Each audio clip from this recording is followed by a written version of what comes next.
Hello student, today we will study class 8 subject geography chapter 5 industry। तो industry जो है secondary activity का part है, हम लोग जानते ही हैं। तो लेट्स स्टार्ट। सेकेंडरी एक्टिविटीज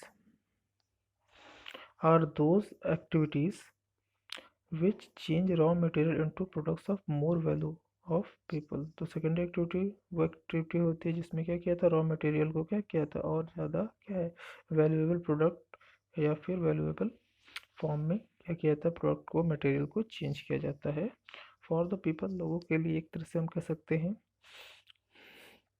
जो कि क्या है, ज़्यादा एक तरह से वैल्यू रखती है। Industry refer to an economic activity that is concerned with production of goods, extraction of minerals or the provision of services। तो industry refers to an economic activity. तो इंडस्ट्री जो है रिफर करती है इकोनॉमिक एक्टिविटी को जिसमें क्या किया जाता है, गुड्स का प्रोडक्शन किया जाता है, मिनरल्स को कह सकते हैं एक्सट्रैक्शन किया जाता है या फिर इसका स्टडी किया जाता है, और द प्रोविज़न ऑफ सर्विसेज, और जो खाने पीने से रिलेटेड है, प्रोविज़न ऑफ सर्विसेज है उससे। सो दिस इज, तो आगे चलते हैं। रॉ मटेरियल, तो on the basis of raw material industries classified in what, agro based industry, mineral based industry, marine based industry and forest based.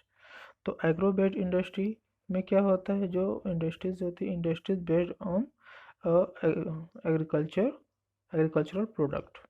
ऐसी industry जो agriculture product पर क्या होती हैं, डिपेंड होती हैं, उन्हें हम एग्रो बेस्ड इंडस्ट्री कहते हैं। जैसे कोई भी कह सकते हैं मस्टर्ड ऑयल हो गया, ठीक है, तो उस पर इंडस्ट्री बेस्ड होती है। या फिर हम कह सकते हैं वीट है जिससे बिस्किट और ब्रेड बनते हैं, तो उस पर कोई इंडस्ट्री बेस्ड है। या हम एक अच्छा सा एग्जांपल दे सकते हैं टोमेटो केचप का। तो टोमेटो क्या है, हमारा एग्रीकल्चर प्रोडक्ट है, उस पर जो इंडस्ट्री बेस्ड है किसान केचप है, बहुत सारे ऐसे केचप आते हैं। तो ये है चिप्स कंपनी, एग्रोबेड इंडस्ट्री है जिससे क्या है, पोटैटो का चिप्स बनाती है। तो ये सभी क्या है, एग्रोबेड इंडस्ट्री के एग्जांपल है जो एग्रीकल्चर प्रोडक्ट पर क्या है, डिपेंड है, इनके रॉ मटेरियल एग्रीकल्चरल प्रोडक्ट है। अब आते हैं, हम बात करेंगे मिनरल बेस्ड इंडस्ट्री। तो मिनरल बेस्ड इंडस्ट्री क्या होते हैं, मिनरल पर डिपेंड होते हैं, डिफरेंट डिफरेंट टाइप्स के जो मिनरल्स होते हैं, ठीक है, उस पर ये इंडस्ट्री बेस्ड होते हैं। जैसे आयरन ओर हो गया, आयरन ओर से हम ऑब्टेन करते हैं आयरन को, और डिफरेंट डिफरेंट टाइप्स के आयरन के क्या है, प्रोडक्ट्स को बनाया जाता है। तो इस पर जो इंडस्ट्रीज डिपेंड है वो मिनरल बेस्ड इंडस्ट्री कही जाती है। इसके अलावा बॉक्साइट है, कॉपर है, बहुत सारे मिनरल्स हैं जिस पर क्या है, डिफरेंट डिफरेंट इंडस्ट्रीज क्या है, डिपेंड है। मरीन बेस्ड इंडस्ट्री, तो मरीन बेस्ड इंडस्ट्री हम लोग देखेंगे कि जो सी है, ओशन है, उसमें डिफरेंट डिफरेंट टाइप्स के एनिमल्स होते हैं, प्लांट्स होते हैं। जैसे फिश हो गया, ठीक है, ओशनिक प्लांट्स हैं। तो उससे उस पर भी क्या है, बहुत सारे इंडस्ट्री क्या है, डिपेंड है। तो ऐसे इंडस्ट्री जो क्या है, कह सकते हैं मरीन मीन्स सी और ओशन के कह सकते हैं मटेरियल, रॉ मटेरियल पर डिपेंड होती हैं, तो उनको मरीन बेस्ड इंडस्ट्री कहते हैं। Forest based, some industry depend on forest, means some industries raw material raw materials are forest product. तो कुछ इंडस्ट्री होती हैं जिनका रॉ मटेरियल क्या होता है, फॉरेस्ट प्रोडक्ट होते हैं, तो वो फॉरेस्ट पर डिपेंड होती हैं। तो ऐसे इंडस्ट्रीज जो फॉरेस्ट की चीज़ों पर डिपेंड होते हैं उन्हें फॉरेस्ट बेस्ड इंडस्ट्री भी कहा जाता है। जैसे आप कह सकते हैं जो फॉरेस्ट के मेडिसिन हैं और प्लांट हैं, ट्रीज हैं, उनके जो वुड्स हैं, लकड़ियाँ हैं, तो उन पर बहुत सारी इंडस्ट्री क्या है, डिपेंड है। तो उन्हें हम लोग फॉरेस्ट बेस्ड कहते हैं। नाउ चलते हैं आगे।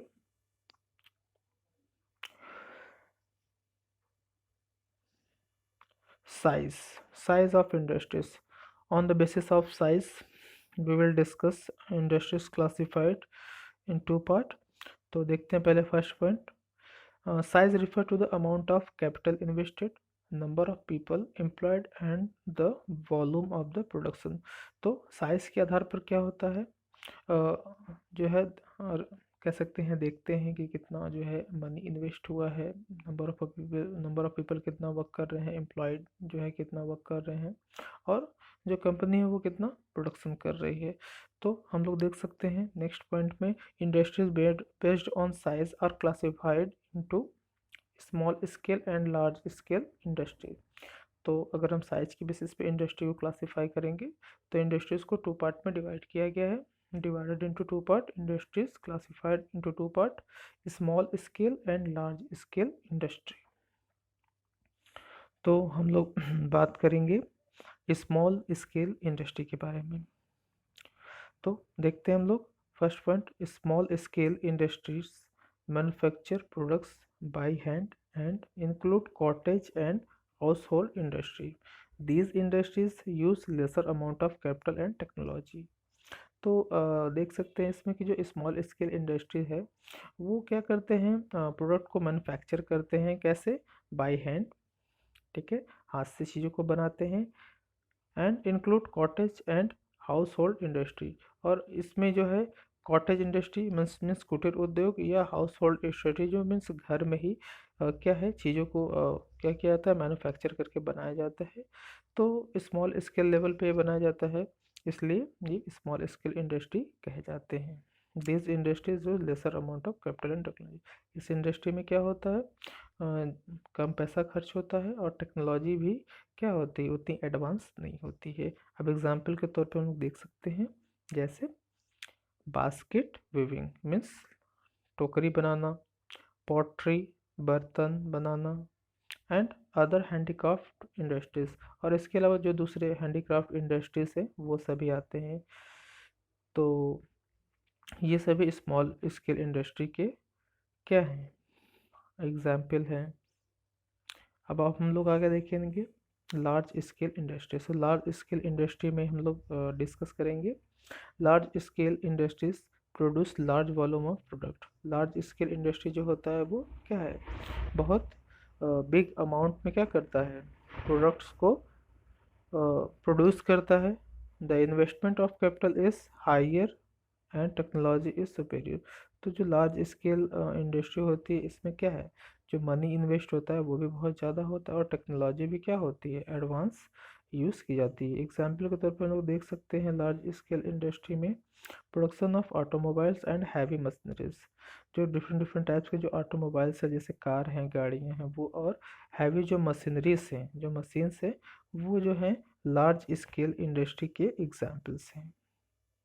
तो हम लोग आगे देखेंगे, नेक्स्ट जो है इंडस्ट्री का जो क्लासिफिकेशन है, तो on the basis of ownership.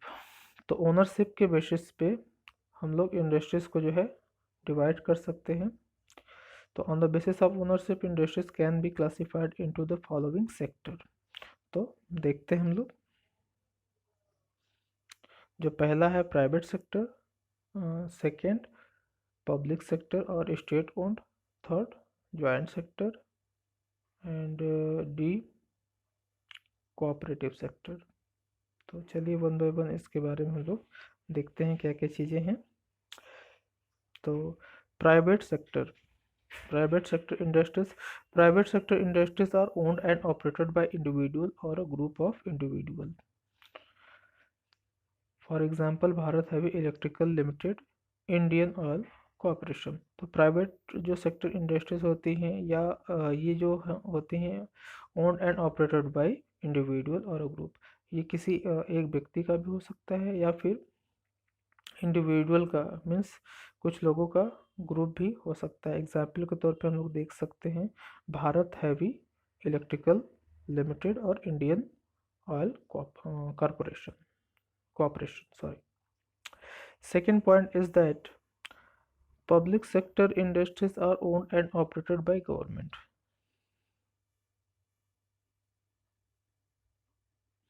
तो पब्लिक सेक्टर को अगर हम लोग देखेंगे तो ये गवर्नमेंट के थ्रू ऑपरेट होता है। For example Hindustan aeronautics limited and steel authority of India limited.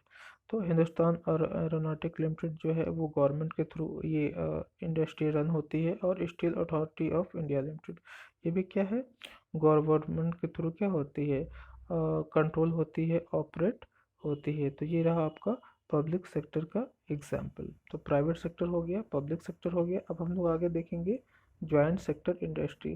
तो जॉइंट सेक्टर इंडस्ट्री में क्या है हम लोग देखते हैं, let's check. Joint sector industries are owned and operated by the state and individual or a group of individual. For example Maruti Udyog limited. तो joint sector में क्या होते हैं, ये जो है ऑपरेट किया जाता है। ये किसी हो सकता है इंडिविजुअल का हो एंड स्टेट, ठीक है। इंडिविजुअल और जो स्टेट जो होता है, ये दोनों मिलकर क्या होता है, या फिर उनका जो ग्रुप होता है इंडिविजुअल्स का, वो मिलकर क्या करते हैं, इस इंडस्ट्री को ज्वाइन होकर चलाते हैं। एग्जाम्पल के तौर पर हम लोग देख सकते हैं मारुति उद्योग लिमिटेड है। Now next, cooperative sector industries. तो कोऑपरेटिव सेक्टर इंडस्ट्रीज में these industries are owned and operated by the producer or suppliers of raw materials, workers or both. For example Anand milk union limited and Sudha dairy. तो जो cooperative industries होती हैं, इसमें क्या होता है हम लोग देख सकते हैं, industries our own and operated by the producer और सप्लायर ऑफ रॉ मटेरियल। जो प्रोड्यूसर होते हैं या फिर कह सकते हैं जो सप्लायर होते हैं रॉ मटेरियल्स के, और वर्कर, ये सभी क्या होते हैं, इन दोनों के कोऑपरेशन से ये इंडस्ट्री रन होती है। तो जैसे जो भी मिल्क बेस्ड इंडस्ट्री है, मिल्क प्रोडक्ट वाली इंडस्ट्री है, वो क्या है, कोऑपरेटिव सेक्टर के एक अच्छे एग्जाम्पल माने जाते हैं। आगे देखते हैं factor affecting location of industries. कौन कौन से फैक्टर हैं जो इंडस्ट्री को क्या करते हैं, लोकेट होने में अफेक्ट करते हैं। तो देखते हैं factors affecting location of the industries. तो first, the availability of raw material, land, water, labour, power, capital, transport and market are the factors and market are the factors affecting the location of the industries. तो ये सारी चीज़ें जो factors हैं, ये क्या करते हैं, किसी भी कह सकते हैं इंडस्ट्री को कह सकते हैं लोकेट होने के लिए बहुत ही इम्पोर्टेंट फैक्टर होते हैं। Second, industrialization leads to development and growth of towns and cities.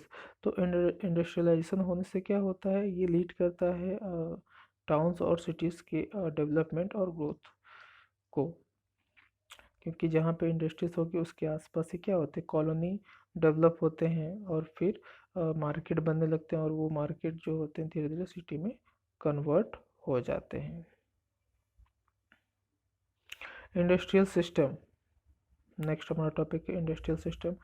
तो देखते हैं इसमें there are some points. And industrial system consist of input, process and output. जो इंडस्ट्रियल सिस्टम होता है वो इनपुट, प्रोसेस, आउटपुट पर वो क्या है, कंसिस्ट करता है।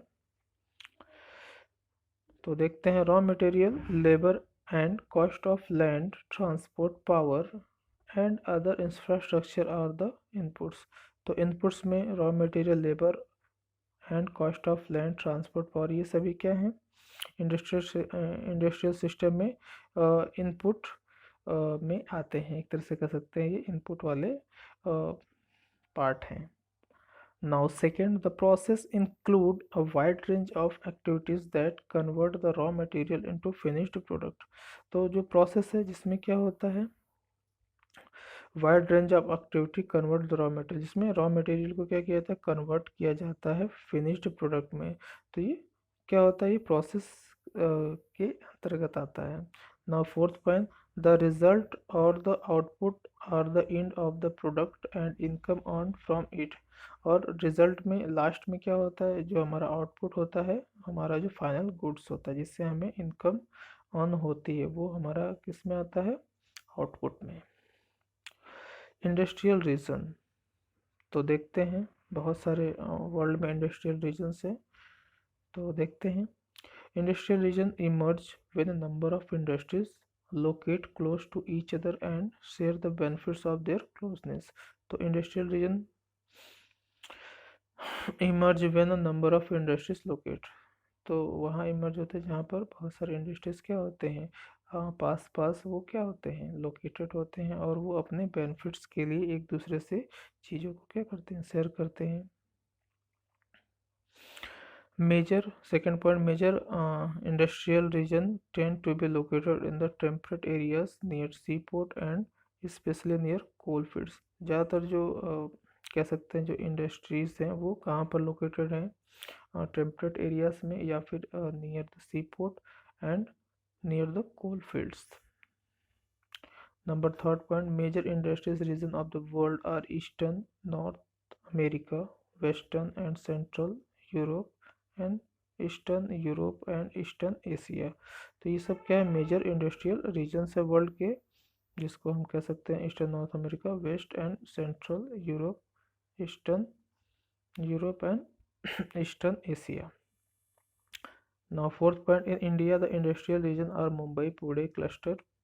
तो इंडिया में जो है इंडस्ट्रियल रीजन को अगर हम बात करेंगे तो मुंबई पुणे क्लस्टर, बेंगलोर तमिलनाडु रीजन, बेंगलोर और तमिलनाडु का जो रीजन है, हुगली रीजन, और अहमदाबाद बड़ौदा रीजन एट्सेट्रा, ये इंडिया के इंडस्ट्रियल रीजन्स हैं।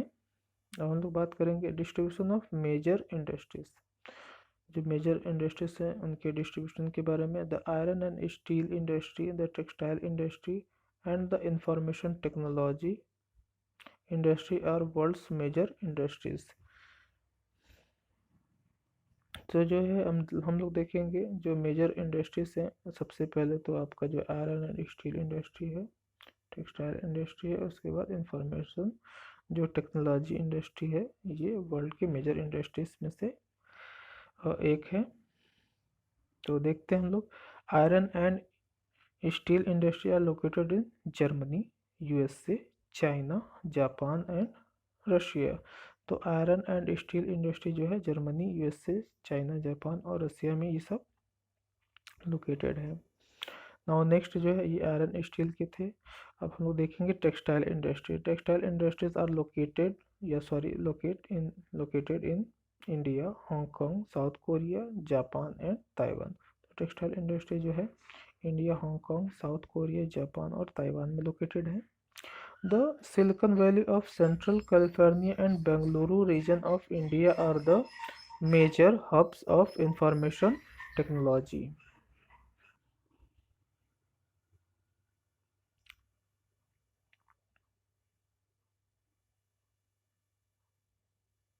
तो हम लोग बात कर रहे थे, the Silicon Valley of central California and Bengaluru region of India are the major hubs of information technology.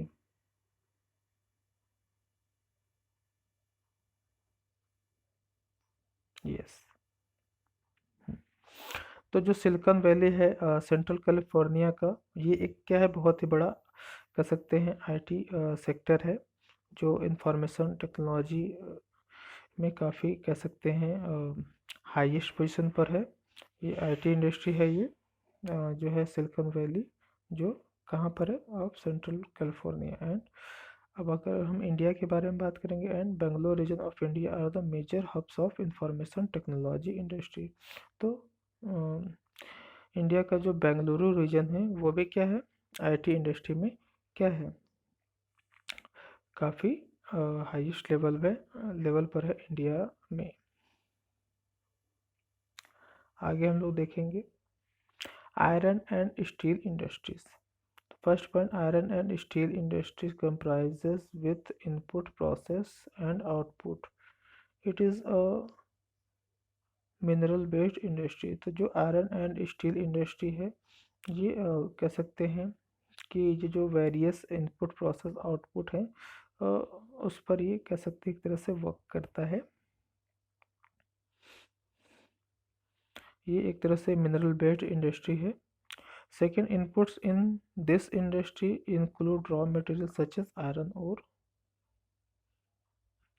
coal and limestone. Labor, capital and other infrastructure in processing iron ore is converted into steel, by undergoing different stages like smelting, refining. Output result obtain is steel. तो input में क्या होते हैं, जो iron and steel industry, तो input में जो है आयरन और कोल और lime stone, labour capital and other infrastructure, जो इनपुट के पार्ट है। प्रोसेसिंग में जो है आयरन ओर को कन्वर्ट किया जाता है स्टील में, डिफरेंट डिफरेंट स्टेजेस में उसको पिघला कर रिफाइनिंग करके, और आउटपुट में जो है हमें स्टील क्या होता है, ऑब्टेन होता है। तो ये हमारा आउटपुट हो जाता है। तो ये इनपुट प्रोसेस आउटपुट का क्या हो गया, एक सिस्टम हो गया। Steel is called the backbone of modern industry as almost everything is made up of iron and steel. तो जो स्टील जो है, कह सकते हैं steel is called the backbone of modern industry. तो जो स्टील है, या फिर कह सकते हैं स्टील इंडस्ट्री है, ये जो मॉडर्न इंडस्ट्री है उसका बैकबोन है, मीन्स उसका बेस है। As almost everything made up of iron and steel. और जाहिर सी बात है, इससे सारी चीज़ें बनती हैं, इसी पर सारी इंडस्ट्री बेस्ड है, इसीलिए इसको backbone of the modern industry कहा जाता है। डिफरेंट डिफरेंट जो थिंग्स होते हैं, आइटम्स होते हैं, वो आयरन और स्टील के ही ज़्यादातर बनाए जाते हैं। In India, iron and steel industry has developed taking advantage of raw materials, cheap labor, transport and market। अगर इंडिया में हम लोग देखें तो आयरन एंड स्टील इंडस्ट्री जो है डेवलप किया गया है, develop taking advantages of raw material. तो रॉ मटेरियल का एक एडवांटेज है, चीप लेबर है, ट्रांसपोर्ट है, और मार्केट की अवेलेबिलिटी से ये क्या है, इंडस्ट्री को सेटअप किया गया है डिफरेंट डिफरेंट इंडस्ट्रियल रीजन्स में। अब आगे फिफ्थ पॉइंट देखेंगे, major steel producing centres in India are. तो इंडिया में जो है, जो स्टील प्रोड्यूसिंग सेंटर्स हैं वो कौन कौन से हैं, तो they are Bhilai, Durgapur, Burnpur, Jamshedpur, Rourkela, Bokaro, and is spread over 4 state, West Bengal, Jharkhand, Orissa and Chhattisgarh. तो ये सभी इसके क्या है, इंपॉर्टेंट प्लेस है जहाँ पर क्या है, स्टील प्रोड्यूसिंग सेंटर्स हैं इंडिया के। आगे देखते हैं हम लोग information technology, IT industry. Information technology industry deals in the storage, processing and distribution of information. तो जो आईटी इंडस्ट्री है ये डील करता है स्टोरेज, प्रोसेसिंग और डिस्ट्रीब्यूशन ऑफ इंफॉर्मेशन को। The main factor guiding the location of these industries are resource availability, cost and infrastructure। तो जो फैक्टर्स हैं जिसके लोकेशन को क्या करते हैं, गाइड करते हैं, तो एक तरह से resource availability, cost and infrastructure इसके हैं फैक्टर्स। अब हम लोग देखेंगे next point, the major hubs of the IT industry are the Silicon Valley, California and Bengaluru in India. तो जो मेजर हब है आईटी इंडस्ट्री के, सिलिकॉन वैली जो कि कैलिफोर्निया में है, एंड बेंगलुरु इन इंडिया, और जो है बेंगलुरु इंडिया में, ये इसके मेजर हब्स हैं। हम लोग आगे बात करेंगे, Bengaluru is also known as silicon plateau. Bengaluru को सिलिकॉन प्लेटो के नाम से भी जाना जाता है, कह सकते हैं। IT hubs in metropolitan centres of India are Mumbai, New Delhi, Hyderabad and Chennai. तो एक तरह से हम कह सकते हैं कि जो मेट्रोपॉलिटन सेंटर्स हैं इंडिया के, जो महानगर हैं या बिग सिटीज़ हैं, वहाँ पर भी आईटी हब्स हमें देखने को मिलते हैं। उसमें मुंबई, न्यू दिल्ली, हैदराबाद और चेन्नई हैं। So this chapter completed.